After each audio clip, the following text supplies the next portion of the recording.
Hello from Gardening at Douentza here in Ireland, and you're very welcome to this February Orchids in Bloom video. And we have a beautiful sunny day where the orchids are looking their best. So I'm going to talk through the various orchids I have in bloom, and stay tuned at the very end because there will be a little surprise.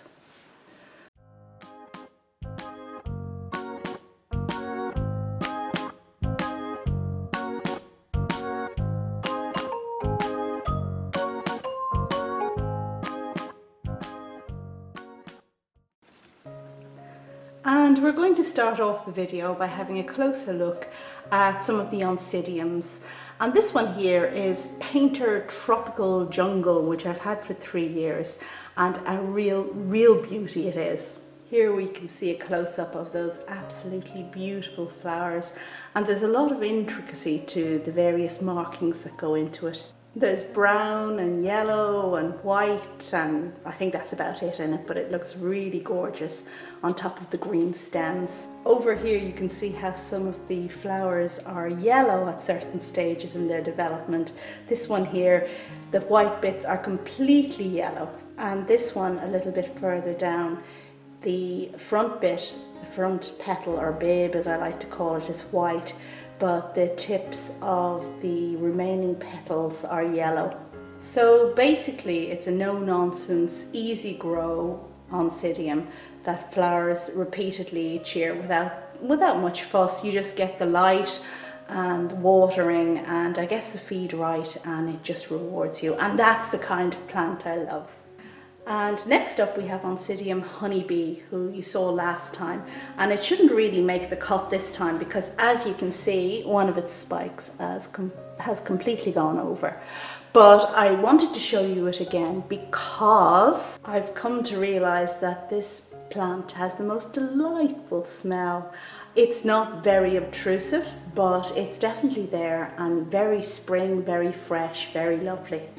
And that's Oncidium Honeybee. And for anybody who loves the dancing lady type orchids but has difficulty growing them like me up until now, I highly recommend this particular one. It's a lot easier than any of the others that I've had a go at. Next up we have one of the orchids that I got last year from Inca Orchids, and it's called Renaissance, and it is a really lovely one. Now, strangely enough, it's decided to flower on a very short spike this year for some reason. No idea why, but the flowers are still good. And we've now zoomed in to have a look at the 2 flowers that are now fully open. Very nice. Larger flowers than the Pointer Tropical Galaxy we saw a little while ago. And I really like the colours. The colours please me a lot. I think I've 3 more buds to open. And I don't see any more flower spikes on the plant, but it's a healthy plant, was repotted recently, and it should go on to do great things. And this is our final look at Renaissance. Now the scent hasn't come out yet on the flowers, but I expect it to come soon, and it should be great. And next up we have another Inca orchid called Chayenne. And look at this fantastic red colour. Can you see when the sun hits it how glorious it is? It's like rubies shining out. Wow, it's just amazing with the sun behind it. A fantastic flower. And here's a close-up on this very tall spike, which you can see extends upwards.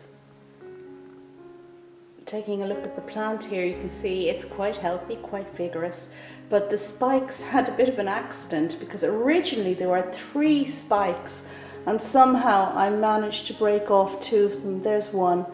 So it should have been a mass of flowers. Very disappointing in that respect, but at least I got to keep the one, and the one really is gorgeous.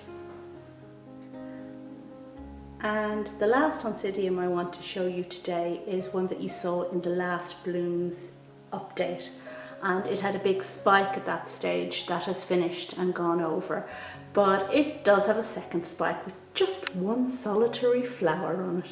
Now, as you'll recall, this was a seedling that I got 4 years ago, and this is its first flowering, or the second spike on its first flowering. And since you last saw this plant, it's been repotted. There it is in a slightly larger pot, and I hope it'll go on to flower regularly for me because I really do like that colour. As you can see, the flower is only opening at the moment. It's still very closed. Okay, so I think after having a look at these Oncidiums, what we're going to do now is to step out to the greenhouse and have a look at a couple of the orchids that I have there that are coming into flower. And here we are out in the greenhouse where we've come to see how those Cymbidiums are doing, the ones I divided too late in the year. It was September last year that I divided them all, and you'll recall that video I made about dividing the monster Cymbidium. Well, I can tell you that they're all doing quite well. We're now having a quick glance at a Clivia here, which of course is not an orchid, it's not a Cymbidium, it just happens to be in flower. So I just think I will show the flowers off just a little bit. It's nice to see something that's bright and sunshiny and pretty at this time of year.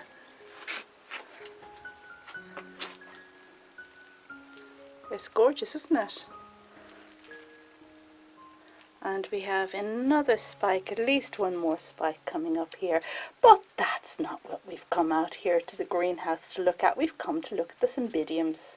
And the first Cymbidium we're having a look at is this glorious no ID one, which I've had for many years and which was divided in September last autumn, which is definitely the wrong end of the year to do it in, but it has decided to flower for me anyway. And I have two spikes. I have this one here with 1, 2, 3, 4, 5, 6 flowers on it.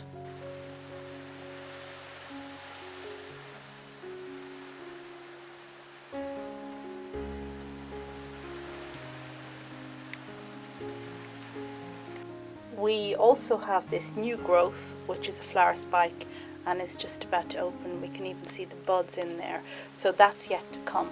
But I suppose the thing that really stands out is the fact that there are so few flowers on the spikes this year, and I'm putting that down to the fact that these Cymbidiums were divided too late in the season. But you know what, I'm just really glad that I got flowers for them. I was perfectly prepared to get no flowers given the lateness of their division, and this is all just bonus. And over here we can see another of my Cymbidiums, this time the no ID white one, again divided at the same point in time and producing a flower spike that is opening with the grand total of 4 flowers. So we've those two just open and we've 2 buds left to go, which of course is not a great result for this plant. It usually flowers much more ubiquitously than this, but I'm again putting it down to the lateness of division, but it's all good. And next door we have the large yellow Cymbidium, which is the one that I actually made the video about. And yeah, this is the 9-year-old one that was a massive job to divide, and you can see that it's going to flower for me. So it has this spike with buds that are just opening. It has another spike down here, again just swelling with buds. There's a new growth here at the front that I think is just going to be a new growth. I don't think it's actually going to be a flower spike. And that seems to be all for this plant for the moment, but this is one that flowers a bit later than the first 2, so it may yet spike a bit more. We also have this dark one, the Geyserland one, which was divided. This is quite a wimpy plant, a named variety, and I left this back bulb in place just to have a bit more substance to the plant. Now I don't see any evidence of flowering yet, but this is a later one as well, so let's be hopeful. And finally over here beside the red one, which is still looking great, we have the green hanging one, which is sending out this flower spike, and it has a couple of buds on it yet. We will see how it does, and I put this in a pot so that it will hang down, a very tall pot, because it's a hanging spike and I think it's going to look good there. And back from the greenhouse, it's now time to take a look at the Cattleyas. And this is the most spectacular Cattleya I have to offer you at the moment. A beautiful, beautiful green and white flower that I bought last year from Schwerter when I went to Germany and actually went to visit the Schwerter orchid nursery in person. And as you'll recall, when I was there, they had no pictures of the blooms on their orchids, so I had to take a guess and judge that this one would be beautiful from its name, and I was so right. Now, it has a beautiful flower which hasn't quite opened fully, and you can see that this, if it had opened fully, would have been a bit more spectacular. Very, very green interior. It's very, very pretty, even if it hasn't opened fully. And this one took a while to open. I actually manually helped it a little bit. I don't know if that was for the best or what, but it was a very strange flower as it opened, because as the bud unfurled, it looked to me like it was a second sheath, that it was a Cattleya with a second sheath, but actually it was just the green bud. And as it unfurled as well, the frilly bit here, this kind of purple frilly bit at the bottom, was very visible, sticking out of the bud. But now that it's opened, you really don't see that so much. Now, if I can find a picture of the bud, I will insert that right here.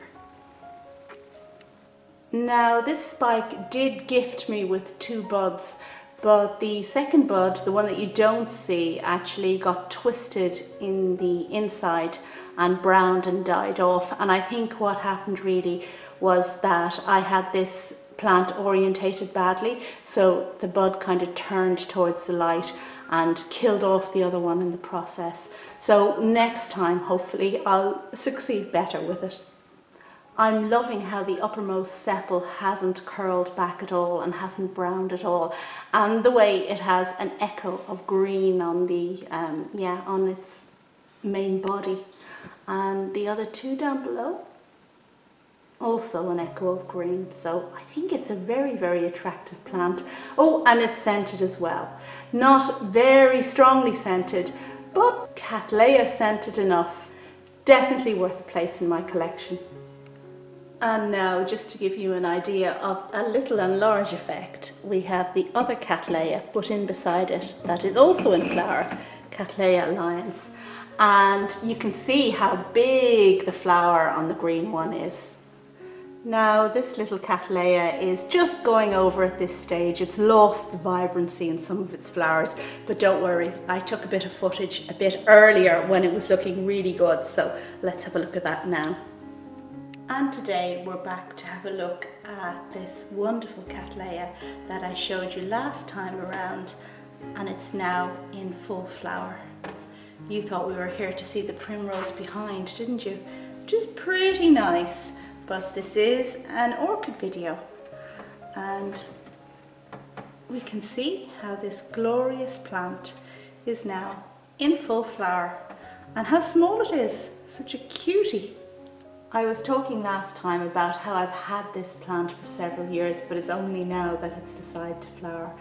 And you can see it was really worth waiting for. I don't need the sunshine behind today, because all the sunshine seems to come from these glorious colours. And you may think that once these flowers go over, that's going to be the end of it, but oh no, if we look in here in these leaf axils, now this is going to be quite tricky to see, but there is actually a little tiny sheath in here, which is, I hope, going to produce another spike. Now, the parents of this particular Cattleya cross are quite interesting, because one of the parents is the Epidendrum stamfordianum. I'm just going to poke the lip here down so we can see it a bit better just with a chopstick. And that epidendrum is actually a beautiful yellow one, so you can see how much yellow has gone into the making of this, making it a really, really special little Cattleya. It's very, very gorgeous. Lots of, I guess they're red blotches on a yellow background, and then the petals up here, whether they're actually orange or it's just the amalgamation of the red and the yellow that make it seem orange. But it's very, very sweet, and a tiny little nose there. Gorgeous thing. And this is one called Ellen that I picked up in Madeira when I was there a few years back. And well, it's in flower with 4 flowers and buds. See the buds there, that spike of buds there behind. Now this is quite a small dendrobium, and it does have other spikes at the back. So what I'd really love for this one is that it might be a mass of flowers all at the one time, rather than just kind of a smattering that comes. And this dendrobium has Kingianum in its parentage, which I think we can tell from generally the shape of the canes and the shape of the flowers, and also Tetragonum. But I treat it pretty much like a Kingianum hybrid, like you might Berryoda or whatever, which means it's quite unfussy. Okay, so this is the only dendrobium I currently have in flower. The big white one that you saw, the Sandarai, in the last video is going over now. It's looking a bit sad, so I'm not going to show it to you. We're going to keep this to the pretty flowers. But I do have, let me see, oh, I have a phal in bloom at the moment, so let's go and have a look at that. And here we have Phalaenopsis pallens in full flower. I guess we have 4 flowers that are open at the moment, and at least 1 more bud coming. I think it's just 1 more bud. The ends of some of the flower spikes look like they might go on to do something else, but I can't really tell for sure at the moment. And this phal, of course, is a species one. Very nice markings. I love those kind of brown horizontal stripes on the petals. Very pretty thing. But I do have a couple more phals to show you, which I'm not going to bring over here to the light. We're just going to have a look at them in their natural growing place in my kitchen. So come with me now and let's take a look at them. Oh, and do stay tuned for the surprise at the end of the video.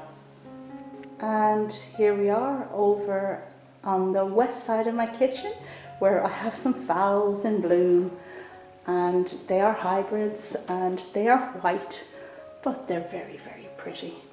So we have this wonderful spike, and this is, well, you've seen this one in previous videos.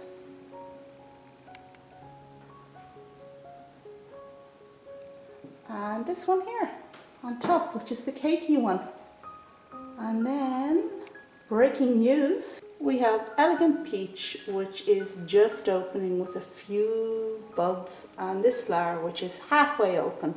So it's all good news on the hybrid phal front. They've done so much better since I brought them into a warm room.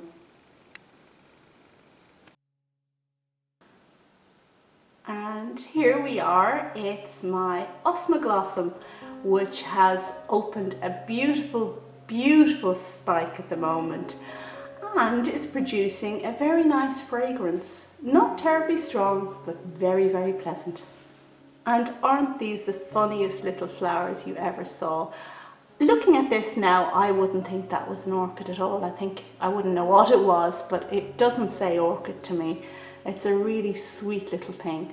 And Osmoglossum, the genus, has changed its name recently. You've just seen the real genus name written up on the screen, but for me, I'm going to continue with Osmoglossum because it's just so much easier to pronounce. And just taking a little glance down the flower spike. How many flowers is that? I'm not quite sure, but they certainly are fully open, and they look very spring-like to me. I don't know, like a white Burrageara or something like that. So I've had this plant for 5 years, and it's done really well. I think there was 1 year when it didn't flower, but mostly it's been quite regular. It never produces an enormous number of spikes, but just a kind of regular, steady eddy kind of flower.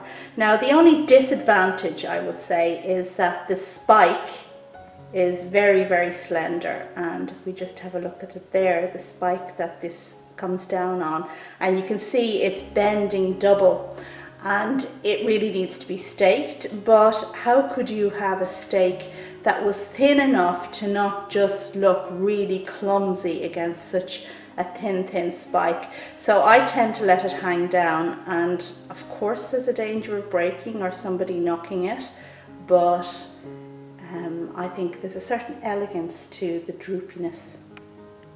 And as you can see, it's quite a large plant with some yellowing back bulbs over in this portion over here, and with 2 new growths at the very front which are knocking up against the front of the pot. So it definitely needs a repot to give it space at the front, and perhaps to remove some of those old pseudobulbs at the back. And that brings me to the end of my orchid update for February video. Now, I just want to say that if you'd like to support the channel, and that would be really appreciated, there are 3 ways you can do it. You could buy a copy of my book, Journal of an Irish Garden, or you could buy some of my merchandise. I've got t-shirts, tote bags, a whole range. And also now there's a donate button, so if you wanted to just give some money to the channel, that would be wonderful, would help me buy some orchid bark. And if you're looking at this video on a mobile phone, you can find access to those 3 ways in the details of the video. So there's a link in the details of the video that will bring you to a place where you can buy my book or buy my merchandise or donate to the channel. You just need to click on the down button directly underneath the video. Okay, thank you very much as always for watching, and if you have any questions, put them down below, and I hope to see you on the next video. Bye!